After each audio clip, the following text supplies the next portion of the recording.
Right, so buckle up, everybody, because today we're going deep on a topic that's, well, it's a little different. Yep. We're going to talk about history and religion and how they can kind of get mixed up together over time. You got it. You sent over this excerpt from Heathen Heritage by Dr. Khalid Walid. That's the one. And I got to say, this is a pretty wild one. Yeah, and it's a provocative book for sure. Yeah. But I think the main question that Dr. Walid is getting at is, can deeply ingrained beliefs, like the kind of stuff that we get from history and religion, can that be manipulated over time? Yeah, like, is that even... He says yes. Absolutely. Absolutely. And he's got some pretty fascinating examples to back it up. Okay, so give us a little taste. All right, so we're talking about things like lost languages, rewritten history, even a mention of Socrates gets thrown in there. Socrates. Okay, we're going way back. All right, so to help us break this down a little bit, I brought in an expert. It's great to be here. Thanks for joining us. My pleasure. So tell me, what is like the core argument that Dr. Walid's making in Heathen Heritage? Okay, so essentially he's arguing that the history of Islam, specifically the parts about the Prophet Muhammad and the Qibla, he thinks those might have been intentionally altered by the Abbasid state, and he thinks they were influenced by the Sassanids, and as he puts it, the children of Israel. So you've got these different groups all kind of vying for power and influence. This isn't just some like academic debate, right? Like, this is there's faith. This is people's lives we're talking about. This is their understanding of God. Yeah. So Dr. Walid, he actually does a really good job of putting you in the shoes of a believer. And he's like, imagine you found out that everything you thought you knew about your faith was wrong. That's got to be earth-shattering. Earth-shattering. He even uses this analogy of like finding out your family tree is completely wrong. Yeah. Like, you're not even related to the people you thought you were. Right. It's that level of like identity crisis almost. Yeah, because like you build your whole life on certain beliefs. Absolutely. And to have that kind of ripped away from you. Got to be tough. That's got to be rough. Yeah. And, he talks a lot about Mecca and Jerusalem. He does in the book. That's a big part of it. Okay, so we're gonna get into that a little bit more in the full episode. Yeah, we'll dive deep on that. But I'm curious about this like mind control aspect. Like, is that really... It's not quite mind control. Okay. It's more subtle than that. All right. He doesn't use that term. Okay. Yeah. It's more like influencing beliefs over time. So how does he explain? Like, how is that even possible? He's got this really interesting part in the book where he introduces this concept of a creature from the earth. A creature from the earth. Yeah, it's like a hypothetical conversation. Right. And this creature is explaining how beliefs can change over time. So wait, are we talking like brainwashing here? Not exactly. No. It's not like a snap your fingers and everybody believes something different kind of thing. Okay, because that's what I was picturing. No, it's more about long-term manipulation. Oh. It's about controlling the information people have access to. Okay. Things like education, the media, political systems. That's a slow burn. It's a slow burn, yeah. It's about subtly shifting the narrative over generations. And Dr. Walid actually lays out like a timeline for this, right? He does, yeah. He's got this chilling timeline where he talks about how quickly this can happen. He says, 1 generation, you see a change in values. Okay. 2 to 3 generations later, identity starts to fade. Wow. And within 4 or 5 generations, it's almost like the original culture never even existed. So basically, I shouldn't trust anything my great-great-grandparents told me. Well, I mean, maybe take it with a grain of salt. A grain of salt, okay? Just do your own research. But this is where it gets really interesting, right? Yeah. Because Dr. Walid doesn't just throw out these ideas. Oh. He actually gives... He's got receipts. He's got receipts. He gives real-world examples. Historical examples. Okay, so let's get into some of those. Let's do it. He talks about the forced assimilation of Native Americans in those horrific boarding schools. Like the Carlisle Indian School. Yeah, where they were literally stripped of their languages and their cultures. It's a brutal example, but it really shows how control over education can be used to manipulate people's beliefs. It's like they were trying to erase their entire identity. That's exactly what they were trying to do. And then there's China's Cultural Revolution. Oh, yeah. Talk about a systematic dismantling of an entire culture's traditions. It's wild. It's mind-blowing how they targeted things like Confucianism and Buddhism, destroyed artifacts, rewrote textbooks. Yeah, they even persecuted people who held on to traditional beliefs. It's like they were trying to control every aspect of how people thought. Absolutely, and it just goes to show the lengths that people in power will go to control the narrative. And it's not just ancient history either. He brings up more recent examples like... Yeah, like the imposition of Christianity in the Spanish colonies. Where they were suppressing indigenous religions. Absolutely. And then there's the Russification policies in the Russian Empire, where they were basically trying to force minority cultures to conform to this dominant Russian identity. It's like this urge to control beliefs and erase cultural differences. It's a recurring theme throughout history, isn't it? It pops up again and again. So what Dr. Waleed's saying is what allegedly happened in the Abbasid state wasn't some isolated incident. Exactly. He's saying it fits a pattern. Like there's a playbook for this kind of cultural manipulation. You think so, yeah. Okay, so what are some of the signs? Like, what should we be looking for? Well, he talks about the suppression of dissenting voices, control of religious interpretation, the rewriting of historical narratives. So it's about controlling the information people have access to. Yeah, and shaping how they understand the past. It's starting to feel like we're living in one of those manipulated histories right now. That's a thought-provoking point. All right, well, we're going to have to unpack that a little bit more in the full episode. Definitely. But for now, I think we've given our listeners a pretty good taste. A good overview of what we're going to be diving into. Yeah, this is just the tip of the iceberg. All right, so stay tuned for part 2, where we're going to get into some even juicier details. We're going deeper. From heathen heritage. Can't wait. All right, so before we get back into like who might have been behind this historical shift and their motives, I think we got to address the big question. You mean the fact that this whole conversation is basically turning our understanding of history upside down? Pretty much, yeah. It's kind of unsettling, if I'm being honest. And I get it. It can be a lot to take in. If history can be manipulated this effectively, how can we be sure of anything we've been taught? That's a really valid concern, and I think a lot of people probably feel that way right now. Yeah. But instead of just getting overwhelmed by that uncertainty, I think Dr. Waleed's work, whether you agree with all of his conclusions or not, it really highlights the importance of being critical thinkers when it comes to history. So you're saying instead of throwing up our hands and being like, well, I guess history is just a bunch of made-up stories. Right. It's more about saying, okay, if those stories are open to interpretation, then I need to be more careful about what I believe and why. Exactly. It's about empowering ourselves to become more informed consumers of history. Okay. And I think a big part of that is diversifying our sources. So not just relying on one textbook or one website. Right. Instead of just accepting one narrative, especially one that's presented as like the absolute truth, we need to seek out multiple perspectives. That makes sense. It's like getting a second opinion from a doctor. Exactly. You wouldn't just blindly accept the first diagnosis you hear. Right. You'd want to gather as much information as possible before making a decision about your health. Totally. And it's the same with history. We need to look at the evidence from different angles, consider different interpretations, weigh the arguments, and then form our own conclusions. So as we're like sifting through all these different sources, how do we know what to trust? That's where critical thinking comes in. Okay. We need to ask ourselves some key questions about each source. Like what? Well, who wrote this? What was their agenda? What evidence are they presenting? Are there any potential biases we should be aware of? Like being a detective. Exactly. We're looking for clues, examining the evidence, trying to piece together the most plausible explanation. And just like a good detective, we need to be aware of our own biases. Oh, for sure. We can't just assume we're like neutral observers. Right. We all come to history with our own set of preconceived notions. Yeah, we're in baggage. Exactly. Shaped by our upbringing, our culture, our experiences. All of that. And those biases can influence how we interpret events, Yeah. how we weigh evidence, even which sources we choose to trust. So being aware of those preconceptions is key to being objective.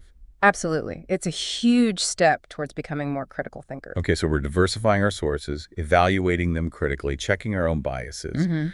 What else can we do to make sure we're not being manipulated by these narratives? Another crucial aspect is understanding the historical context. Okay. Every event, every document, every piece of evidence, it exists within a specific time and place. So we need to consider the social, political, and cultural landscape of that time to really understand its meaning. Can you give us an example of how historical context can change our understanding of something? Sure. Let's take the issue of slavery. Okay. It's easy to look back from our modern perspective and judge historical figures really harshly for their involvement in slavery. Right. But to truly understand their actions, we need to consider the prevailing norms and beliefs of their time.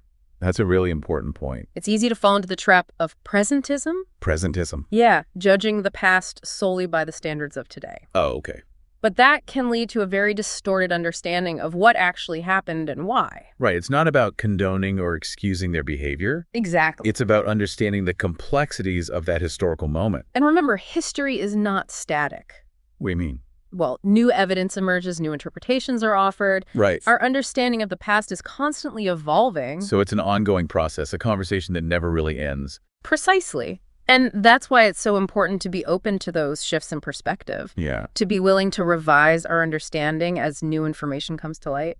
So it's not about arriving at a definitive answer. Right. But rather engaging in this process of continual learning and exploration. You got it. And I think that's where Dr. Waleed's work is so valuable. Yeah. Whether you agree with his conclusions or not, he's forcing us to confront these complexities and re-examine what we think we know. He's pushing us to be more active participants in that conversation with the past. Exactly. And that's a good thing. It is. It is. All right. So let's get back to Dr. Waleed's specific claims about the motives behind this alleged manipulation of Islamic history. Okay. He suggests that the Sassanids, after their defeat by the Byzantines, had a strong reason to downplay the Prophet Muhammad's connection to Jerusalem. Right. Why is that? Well, remember, Jerusalem was a really contested city at that time. Yeah. A symbol of power and prestige for both the Byzantines and the Sassanids. Right. So by diminishing the significance of Jerusalem in the Islamic narrative, the Sassanids could potentially undermine the Byzantine victory. Interesting. And kind of protect their own legacy. So if Jerusalem is seen as central to Islam, it strengthens the Byzantine claim to the city. Exactly. And weakens the Sassanid legacy. Right. But hold on. Wouldn't downplaying Jerusalem also diminish the significance of the Byzantine victory? That's a good point. Like, did the Sassanids really care that much about what the Byzantines thought of them at that point? It's possible they saw it as a way to maintain some level of symbolic power. Okay. Even in defeat. Even in defeat. Or maybe they thought that by minimizing the importance of Jerusalem, they could prevent it from becoming a rallying point for future conflicts. So they were playing the long game. Potentially. Yeah, trying to shape the narrative in a way that would benefit them in the future. Right. Even if it meant downplaying their rival's victory in the present. It's a fascinating example of how historical narratives can be used as tools of power and influence. Totally. But Dr. Waleed doesn't stop there. Of course not. He goes on to argue that the children of Israel... Okay, before we dive into that, can we just clarify something? Sure. When Dr. Waleed uses the term children of Israel, who's he referring to? He's talking about a specific group within the Jewish community of that time, not to all Jewish people throughout history. Right. It's important to be precise here. Absolutely. And avoid making generalizations. He's making a specific claim about a particular group in a specific historical context. Got it. Not about an entire religion or people. So back to their alleged motives. Yeah. Why would this group want to distance Islam from Jerusalem? Well, Dr. Waleed argues that they saw it as a way to solidify their own claims to the city by minimizing any potential Islamic claims to Jerusalem. They could create more space for their own narratives to dominate. Like they were trying to clear the playing field. To ensure that their own historical and religious claims to Jerusalem remained unchallenged. And Dr. Waleed suggests that these different groups, each with their own agendas, contributed to this shift in the historical narrative surrounding Islam. a shift that emphasized Mecca over Jerusalem. So we've got the Sassanids trying to protect their legacy, this specific group within the Jewish community of that time, trying to strengthen their own claims to Jerusalem. Right. And in the middle of all this, the historical narrative about Islam is being reshaped. It's a complex web of motivations and actions. It's starting to feel like a conspiracy theory. I can see why you'd say that. But Dr. Waleed does present some interesting evidence to support his claims. He does. And in the next part of our deep dive, we're going to take a closer look at that evidence. Awesome. And explore some of the tools he suggests we can use to distinguish fact from fiction in historical accounts. So we can become more discerning consumers of history. I'm ready to put on my detective hat and dig deeper. Let's do it. All right, so we've spent the last two parts really digging into these claims that Dr. Waleed's making about how Islamic history might have been manipulated. Yeah. And I got to say, I'm kind of fascinated, but also a little freaked out. I get it. It's like... It's a lot to process. Yeah, it's one thing to think about history being rewritten. Right. But to think about it being done so deliberately. And for very specific reasons. Yeah, it's like a whole new level of... Yeah, it challenges our assumptions. Yeah, it makes you wonder, like, how much of what we know is actually true. That's the big question, isn't it? But you know what? Instead of just spiraling into an existential crisis, maybe we can use Dr. Waleed's work as like a guide. Okay, I like that. To help us navigate these, like, murky waters of history. Yeah, he does give us some tools. Yeah, he does. He talks about specific ways we can start to kind of untangle these threads. Yeah, one of the most important things he talks about is language. Oh, interesting. He says that understanding the original languages of religious texts. So in this case, Arabic. Right. He argues that it's absolutely crucial. Why is that? Well, he says that sometimes key terms get mistranslated or misinterpreted over time.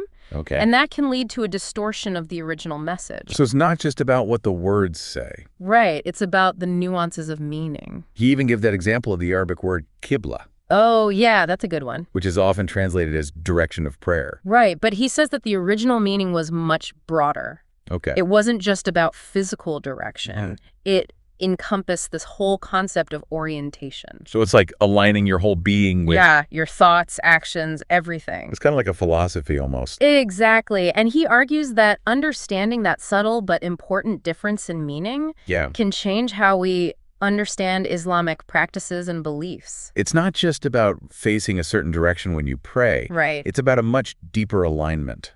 Exactly. It's about aligning yourself with a set of principles. Wow, I never thought about it that way. It's pretty mind-blowing when you start to think about it. And it makes you wonder how many other words or phrases have been mistranslated or misinterpreted over time. Oh, I'm sure there are countless examples. And how those misinterpretations might have shaped our understanding of not just religion, but history in general. It's a rabbit hole, for sure. It's like a whole hidden layer of meaning that we've lost. Yeah, and it's a reminder to be cautious about accepting interpretations at face value. Especially when it comes to something as complex as religious texts. Right. Dr. Waleed encourages us to go back to the source, engage with the original languages, and really wrestle with those texts for ourselves. It's like taking ownership of our own understanding. Exactly. It's about reclaiming our agency. Instead of just blindly accepting what we've been told. Right. It's about thinking for ourselves and forming our own conclusions. And that takes effort, right? Like, it's not always easy to question what we've been taught. No, it can be uncomfortable. Or to grapple with these different interpretations. But it's so worthwhile. Yeah, it is. It's how we grow. It's like we're taking back control of the narrative. Absolutely. Shaping our own understanding of history. And religion. Instead of just passively accepting what's been given to us. It's powerful stuff. So it's not just about language, right?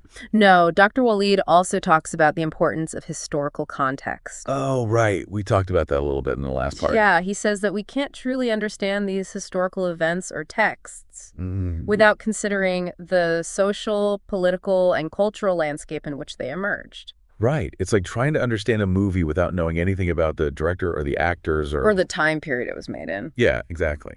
Yeah. We need to step outside of our own time and try to see the world through the eyes of the people who lived in that era. And that means acknowledging that their values and beliefs might have been very different from our own. Right. We can't just impose our modern-day judgments on the past. Exactly. We need to try to understand the context in which these events unfolded. To really grasp their true meaning. It's like putting together a giant puzzle. Okay. And those pieces of context are crucial to seeing the bigger picture. But sometimes when we start putting those pieces together, we realize that the picture isn't what we thought it was. That some of the pieces might be missing or even fake. Which can be kind of unsettling. It can be, but it can also be really exciting. Exciting. How so? Well, it opens up new possibilities. Okay. It allows us to question, to explore, to reimagine the past in new and interesting ways. It's like we're not just stuck with one version of the story. Exactly. We can create our own understanding. Based on the evidence and our own critical thinking. So where does all of this leave us? I feel like we've been on this whirlwind tour of history and religion and language. And critical thinking. Yeah, it's been a lot to take in. It has, but I think it's been really valuable. I agree. Heathen Heritage is a really thought-provoking book. Mm-hmm. It definitely raises more questions than it answers. But that's okay, right? Like that's part of the process? It's all part of the journey. It's like Dr. Waleed has given us this map and compass. And now it's up to us to explore. To chart our own course. He's provided the framework, the tool. But ultimately, it's up to each of us to do the work. To engage with the material, to think critically. To come to our own conclusion. Exactly. So if you're listening to this and you're feeling intrigued. Or even a little bit challenged. Yeah, we encourage you to check out Heathen Heritage for yourselves. Dive in, see what you think. And remember, history is an ongoing conversation. It's always evolving. So share your insights, challenge your assumptions. Let's keep learning together. Thanks for joining us on this deep dive into Heathen Heritage. It's been a pleasure. Until next time, keep questioning, keep exploring. And keep diving deep. We'll see you soon.